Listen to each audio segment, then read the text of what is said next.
Guys, good morning. Maluto pala ako ng ginataang hipon with ubod ng kawayan. Ito, papakita ko sa inyo ang mga ingredients na gagamitin ko sa pagluto. Samahan nyo ako. Yung ubod ng kawayan, bumili ako 1/4. Ayan. Hugasan ko yan. Tapos lalagyan ko ng kalabasa. Tapos hipon. Tapos ito yung gata. Ito yung sibuyas, luya.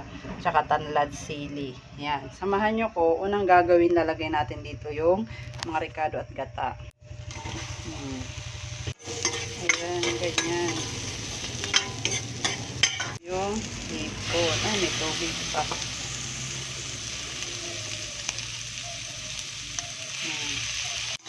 Haluin natin yung hipon.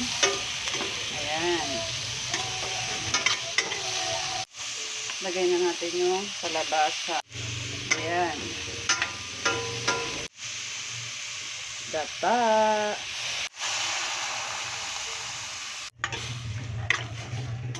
Ayan, nalagay natin yung gata.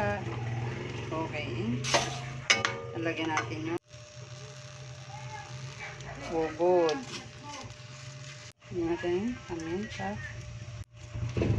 Asin. Ayan guys, takpan na natin ng 5 to 10-15 minutes para maluto yung ating kalabasa at ubod ng nyog. Natin.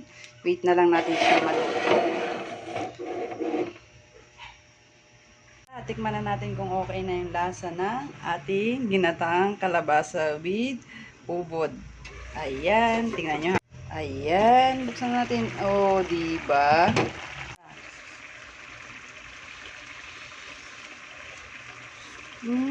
Sarap.